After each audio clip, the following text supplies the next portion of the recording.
Apa yang tahan kau? Serius. Apa yang halang kau sebenarnya? Takut?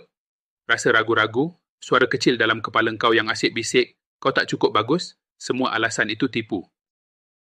Rasa takut tu, rasa ragu tu, semua tu cuma tembok mental yang kau sendiri bina, dan hari ni kita akan runtuhkan tembok tu. Berhenti cari alasan kenapa kau stuck.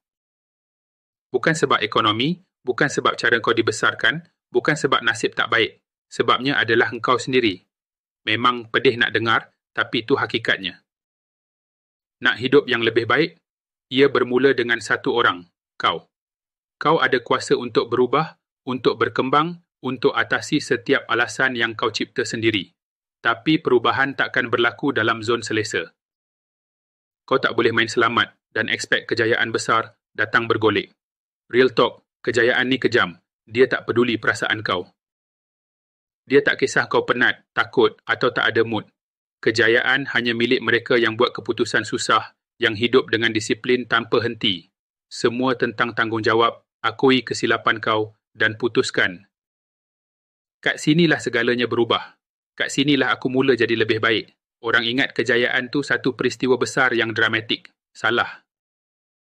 Kejayaan tu sebenarnya ribuan pilihan kecil yang kau buat hari-hari. Bangun awal sebab kau janji dengan diri sendiri walaupun badan kau nak sambung tidur.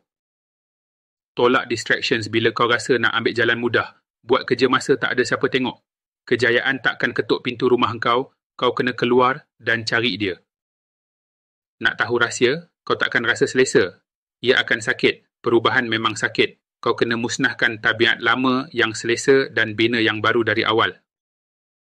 Kau kena belajar semula macam mana nak fikir, nak gerak, nak jalani hidup kau. Tapi aku nak tanya, sakit mana yang kau sanggup hadap? Sakit sebab menyesal atau sakit sebab progres? Kalau kau betul-betul nak berubah, biasakan diri dengan rasa tak selesa. Sebab ketidakselesaan tu bukan musuh. Itu tanda kau masih hidup, masih berkembang, masih berubah. Fikirkan ni, benih kena tembus tanah sebelum boleh jadi bunga yang cantik. Ulat bulu kena jadi mush dulu, sebelum dia berubah jadi rama-rama. Tekanan yang kau rasa tu bukan nak patahkan kau, itu ada untuk bentuk kau. So, apa kau kena buat? Pertama, berhenti tunggu rasa bersedia. Kau takkan rasa bersedia, mulakan je. Rasa takut, rasa tak cukup, tak apa.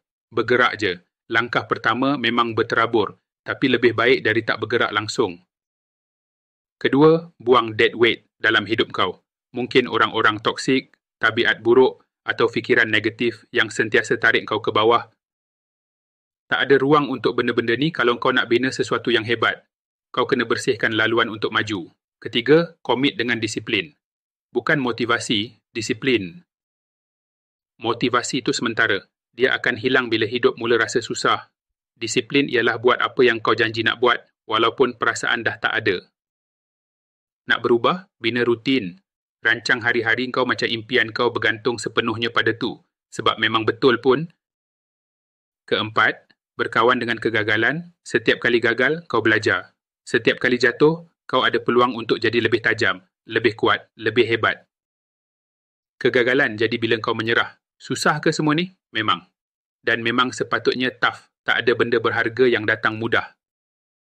Dan jujurnya, kalau ia datang mudah, kau nak ke? Kepuasan sebenar datang dari perjuangan, dari rasa tahu yang kau betul-betul earn kejayaan tu.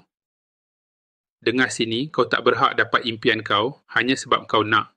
Kau tak entitled untuk kejayaan, kebahagiaan atau hidup sempurna, tapi kau mampu nak earn semua benda tu.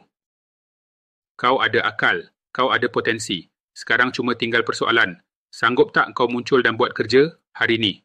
Bukan esok, bukan minggu depan. Bukan bila kau dah ready, hari ni. Buat keputusan yang ni lah saat semuanya berubah. Saat kau berhenti bagi alasan. Saat kau ambil langkah pertama.